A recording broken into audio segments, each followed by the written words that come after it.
اللہ کے محبوب کی خدمت میں ایک صحابی آئے اور انہوں نے اپنے بیٹے کی شکایت کی اور کہا کہ میرا بیٹا اپنی چیزوں کو مجھے ہاتھ نہیں لگانے دیتا، اور وہ بیان کرتے ہوئے رو پڑے. تو اللہ کے محبوب علیہ السلام نے اس کے بیٹے کو بلایا تو اس نے کہا یہ چیزیں خراب کر دیتا ہے. تو اللہ کے محبوب علیہ السلام نے تاریخی جملہ ارشاد فرمایا، انتا و مالو کا لے ابی کا، تو بھی اور تیرا مال بھی تیرے باپ کا ہے. والدین کی خوشنودی کے لیے جو تم خرچ کرو گے، ان کی خدمت میں، ان کے لباس میں، ان کی غذا میں، ان کی رہائشی ضرورت میں جو بھی تم خرچ کرو گے تو اللہ نے اس کو سب سے مقدم رکھا.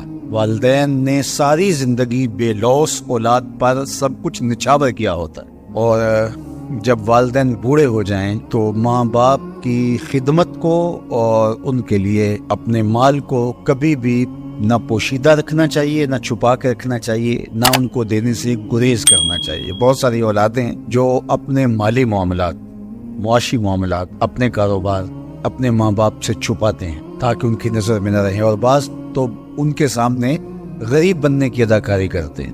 ان کے پاس موجود وہ بھی، لیکن وہ ان کے سامنے غریب بننے کی اداکاری کرتے ہیں. تو یہ بدترین صورتحال ہوتی. ظاہر ہے یہ بھی ایک بخل کی مخفی صورت ہے.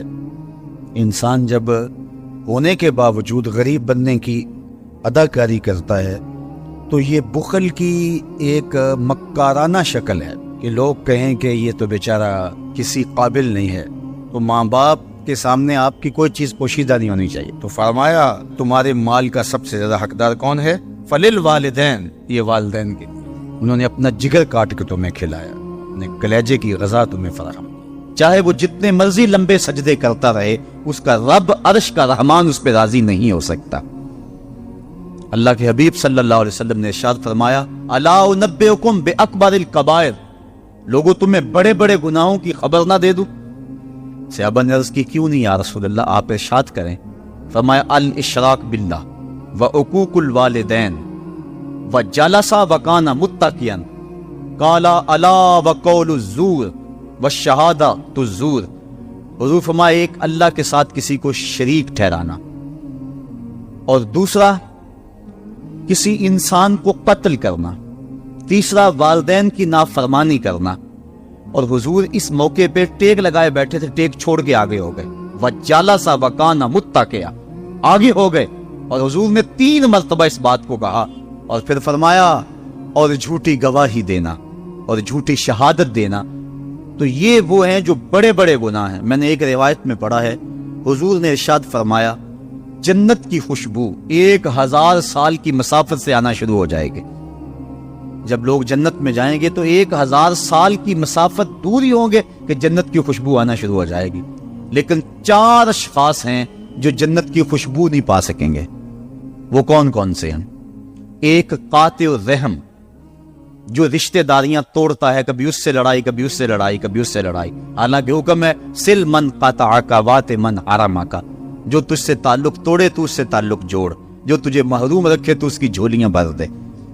تو جو رشتہ داریوں کو توڑتا ہے، مقدس رشتوں کو پامال کرتا ہے. بلکہ والدین کے حوالے سے یہ بات بھی سن لیں، بعض اوقات والدہ اپنی بہن سے ناراض ہو جاتی ہے، باپ اپنے بھائیوں سے ناراض ہو جاتا ہے، تو اولاد کو کہتا ہے کہ نہ ملنا، اپنے جو ہے وہ چچا تائے سے نہ ملنا. ماں کہتی ہے اپنی خالہ سے نہ ملنا. تو اب کیا حکم ہے، ملے کہ نہ ملے؟ تو علماء نے اس پہ گفتگو فرمائی ہے کہ قطع رحمی حرام ہے، اور ماں قطع رحمی کا حکم دے رہی ہے، کہتی ہے. اور بندہ سوچتا ہے، بچہ سوچتا ہے کہ میری خالہ تو میری ماں کے پیچھے، میرے چچا میرے تائے تو میرے باپ کے پیچھے ہیں. جب باپ نہیں ملتا تو میرے کیا لگتے ہیں، جب ماں نہیں ملتی تو خالہ اور ماموں میرے کیا لگتے ہیں. تو وہ ماں کے پیچھے اور باپ کے پیچھے لگ کر ان عظیم رشتوں کو چھوڑ دیتا ہے. جبکہ لا طاعت المخلوق فی معصیت الخالق، خالق کی معصیت میں مخلوق کی اطاعت نہیں ہوگی. تو جو یہ چیزیں ہیں قطع رحمی نہیں کی جائے گی. علماء نے یہاں طریقہ یہ بیان کیا ہے کہ والدین سے چوری ملے تاکہ ان کا بھی دل نہ دکھے لیکن ان سے تعلق نہ توڑے. چونکہ قطع رحمی کے زمرے میں نہ آئے تو 4 اشخاص ہیں قیامت کے دن جو جنت کی خوشبو بھی نہیں پائیں گے. ان میں سے قطع رحمی کرنے والا، دوسرا بوڑھا زانی، اور تیسرا تکبر کی وجہ سے ٹخنوں سے نیچے شلوار لٹکانے والا، اور چوتھا والدین کی نافرمانی کرنے والا. حضور فرمایا یہ 4 اشخاص ایسے ہیں کہ جو جنت کی خوشبو بھی نہیں پائیں گے. اور ایک اور 4 اشخاص کی کہانی سنو.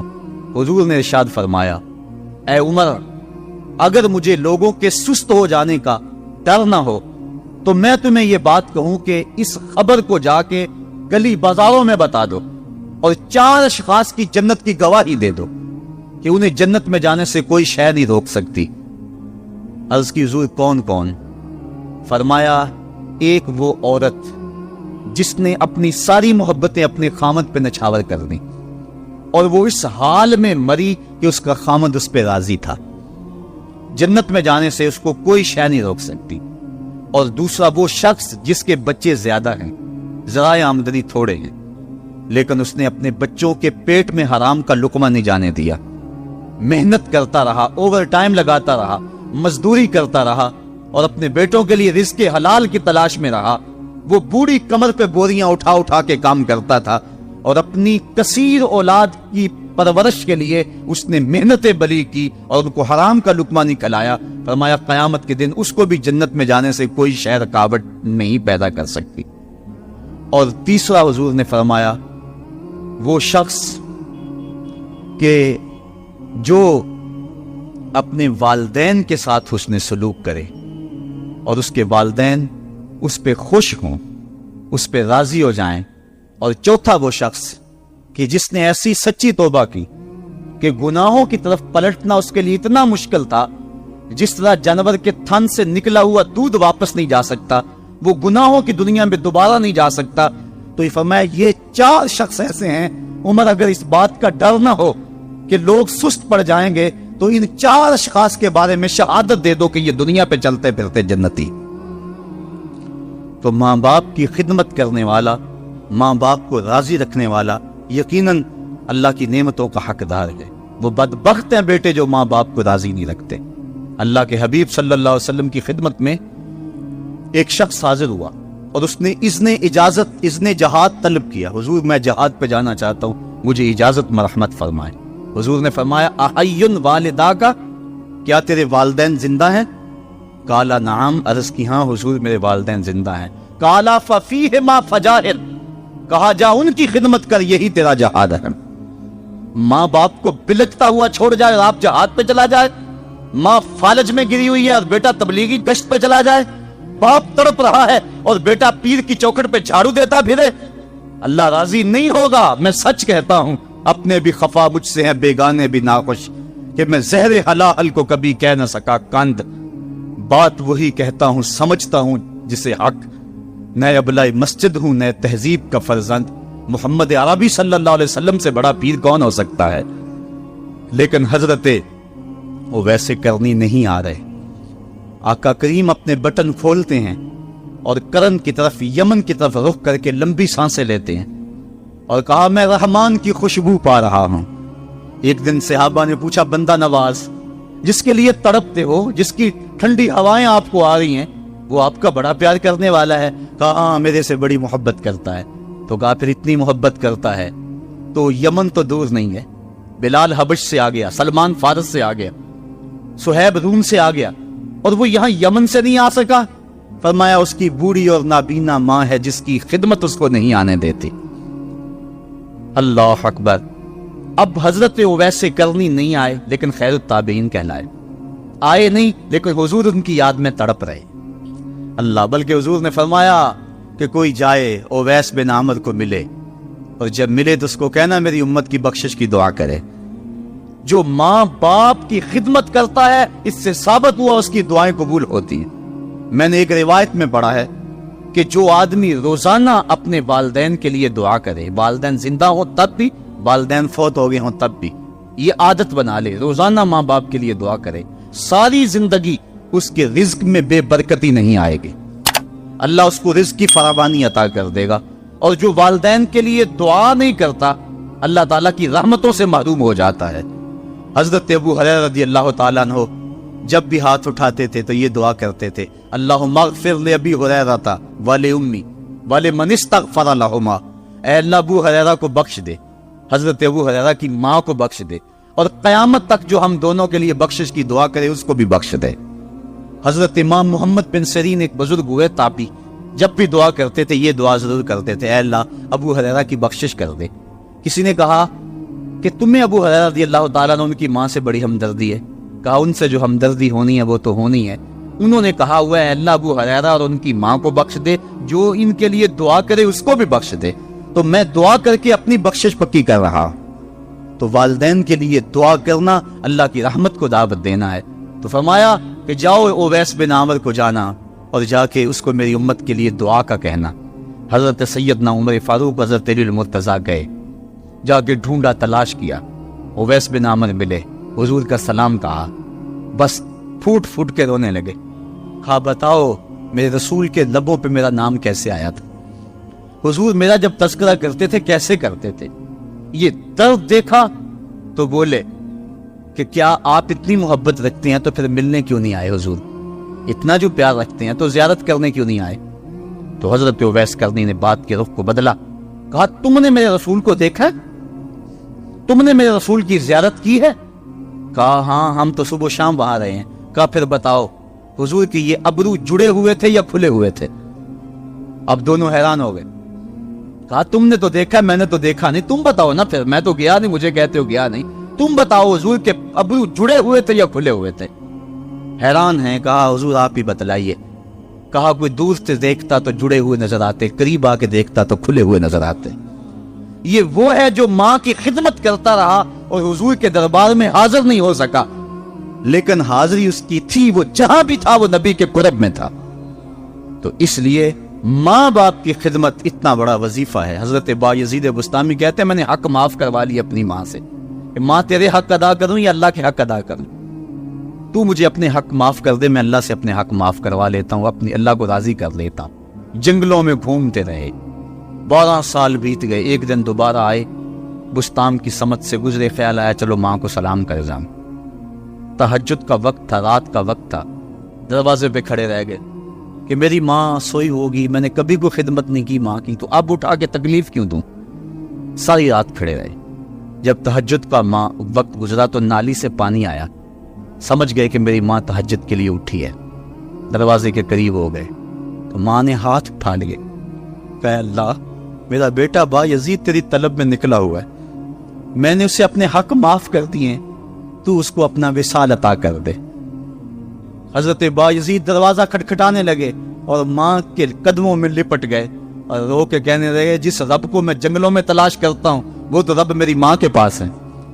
تو ماں کی دعاؤں میں اللہ کی رضا ہے، ماں راضی ہو جائے تو سمجھ لو خدا راضی ہے۔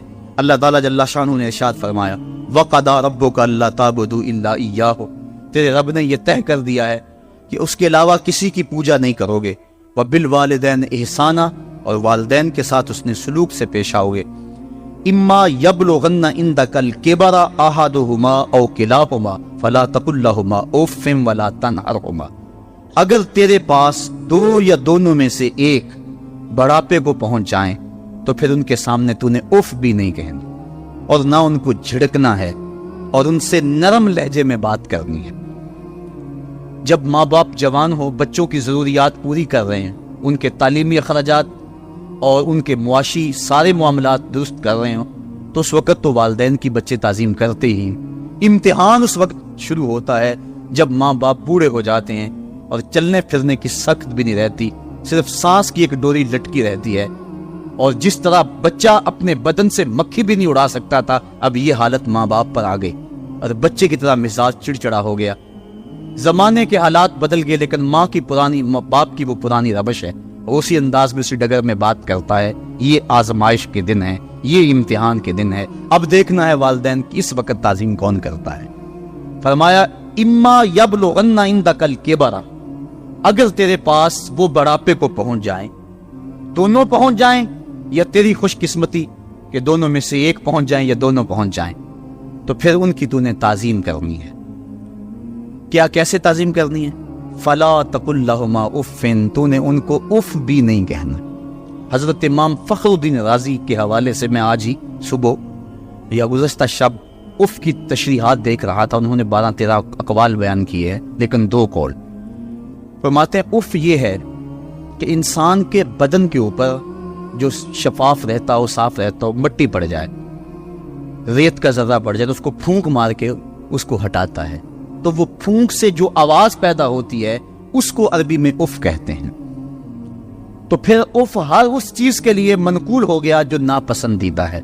ایک تو قول یہ ہے کہ والدین کے سامنے اس احتیاط سے ہو۔ دوسری بات، آپ فرماتے ہیں اف کا مفہوم یہ ہے کہ جب ماں باپ بوڑھے ہو جائیں تو بول و براز چارپائی پہ نکل جاتے اور انسان ان کو اٹھا کے ان کی خدمت کرتا ہے، صفائی کرتا ہے، کپڑے بدلتا ہے۔ انسان کی طبیعت میں جو فطری نفاست ہے اس کے تحت اس کو ماں باپ سے جو مکروہ اور ناپسندیدہ بو آتی ہے اس سے وہ بچنا چاہتا ہے۔ وہ نفرت ماں باپ سے نہیں ہوتی، وہ نفرت اس بدبو سے ہوتی ہے جو ماں باپ کے بدن سے یا چارپائی سے یا کپڑوں سے اٹھ رہی ہے۔ تو بندہ اپنے جو ہے وہ ناک پہ کپڑا رکھ لیتا ہے اس بدبو سے بچنے کے لیے۔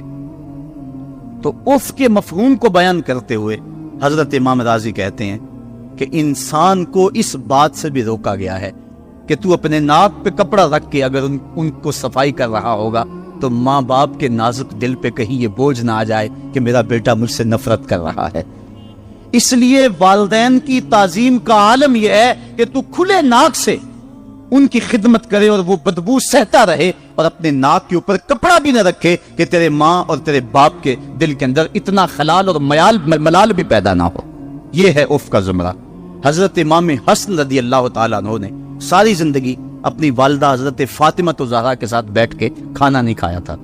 ایک دن حضرت سیدہ فاطمہ نے فرمایا کہ بیٹا میرا جی چاہتا ہے کہ میرے ساتھ تم بیٹھ کے کھانا کھاؤ، لیکن تم نے کبھی بھی میرے ساتھ بیٹھ کے کھانا نہیں کھایا، کیا وجہ ہے اس کی؟ حضرت امام حسن فرمانے لگے، عرض کرنے لگے، امی میں اس ڈر سے آپ کے پاس بیٹھ کے کھانا نہیں کھاتا کہ کہیں کسی لقمے کی طرف آپ کی نظر بڑھ جائے اور میں عدم آگہی کی وجہ سے اپنے ہاتھ کو اس لقمے کے پہ ڈال لوں اور نہ جان سکوں کہ اس لقمے کو اٹھانے کا ارادہ میری ماں کے دل میں پیدا ہو چکا ہے اور میں اللہ کی رحمتوں سے محروم ہو جاؤں، اس ڈر سے میں آپ کے ساتھ بیٹھ کے کھانا نہیں کھایا کرتا۔ یعنی ماں باپ کی تعظیم کا عالم یہ ہے، اف تک نہ کہو۔ حضرت سعید بن المسیب رضی اللہ تعالی عنہ جلیل القدر تابعی ہیں، وہ فرماتے ہیں کہ والدین کے سامنے بیٹے کی حالت کیا ہونی چاہیے۔ وہ فرماتے ہیں جس طرح بھاگا ہوا غلام پکڑا جائے اور اس کو پکڑ کے جو ہے وہ آقا کے سامنے پیش کر دیا جائے، تو اس بھاگے ہوئے غلام کو پکڑ کے جب آقا کے سامنے پیش کر دیا جائے تو جو حالت اس غلام کی ہوتی ہے، بیٹے کی حالت یہ ماں باپ کے سامنے ہونی چاہیے۔ اب ان بیٹوں کو سوچنا چاہیے جو اپنے ماں باپ کو دقیانوسی کا تانا دیتے ہیں اور سمجھتے ہیں یہ اولڈ فیشن ہے، انہیں کیا پتا زمانہ کہاں چلا گیا ہے، اور ان کے فیصلوں کو مسترد کرتے ہیں۔ علماء نے اس بات کو تفصیل کے ساتھ بیان کیا ہے کہ شریعت کے جو قطعی ضابطے ہیں ان ضابطوں اور ان قوانین کو اور ان معاملات میں تو والدین کی فرما برداری نہیں ہوگی اللہ کی اگر معصیت ہوتی ہو، لیکن جو معاملے شک والے ہیں وہاں ماں باپ کے قول کو ترجیح دی جائے۔ تو فرمایا ان کے سامنے اف بھی نہیں کہنی، وَقُلْ لَهُمَا قَوْلًا كَرِيمًا، اور ان سے نرم لہجے میں بات کرنی ہے۔ وَاخْفِضْ لَهُمَا جَنَاحَ الذُّلِّ مِنَ الرَّحْمَةِ، اور ان سے بات اور ان کے لیے اپنے بازو بچھا لینے ہیں نرم دلی کی وجہ سے، نرمی کی وجہ سے۔ جب جانور زمین کی طرف رخ کرتا ہے، اوپر سے نیچے کی طرف آتا ہے تو اپنے پروں کو سکیڑ لیتا ہے، تو اس کے لیے یہ لفظ بولے جاتے ہیں وَاخْفِضْ لَهُمَا جَنَاحَ۔ تو اللہ تعالیٰ فرمایا جس طرح وہ جانور عزت سے اپنے بازو سکیڑ لیتا ہے اور پھیلاتا نہیں ہے، والدین کے سامنے تیری اکڑ، تیرا عہدہ، تیرا منصب، تیری شانیں، تو بڑا اونچا ہے، لوگ تجھے سلوٹ کرتے ہیں، تیرے ہاتھ چومتے ہیں، تجھے سلام کرتے ہیں، اونچی کرسیوں پہ تو بیٹھتا ہے، لیکن وہ سب وہاں چھوڑ دے اور ماں کے قدموں میں عاجز بن کے بیٹھ جا، باپ کے قدموں میں عاجز بن کے بیٹھ جا، وہاں اپنی اس کسی چیز کا لحاظ رکھ۔ پرندہ اوپر کوڑے تو پر کھولے، لیکن جب نیچے آئے تو پروں کو سمیٹ لے، تیرا عہدہ، تیرا منصب باہر رہے، جب ماں باپ کے پاس آئے اس وقت تو مؤدب غلام کی صورت میں اپنے والدین کے سامنے کھڑا۔ وَقُلْ رَبِّ ارْحَمْهُمَا كَمَا رَبَّيَانِي صَغِيرًا، اور اگلا حق یہ بیان فرمایا کہ اللہ کی بارگاہ میں عرض کر رہا ہے اللہ میری ماں پر بھی اور میرے باپ پر بھی رحم فرما دے، جس طرح میں چھوٹا تھا اور میرے اوپر انہوں نے رحم فرمایا۔ انسان ماں باپ کے حق دے ہی نہیں سکتا. حضور نے ارشاد فرمایا کہ انسان ماں باپ کے حق نہیں ادا کر سکتا الا یہ کہ ان کو غلام پائے اور خرید کر آزاد کر دے. اس کے علاوہ کوئی صورت ایسی نہیں ہے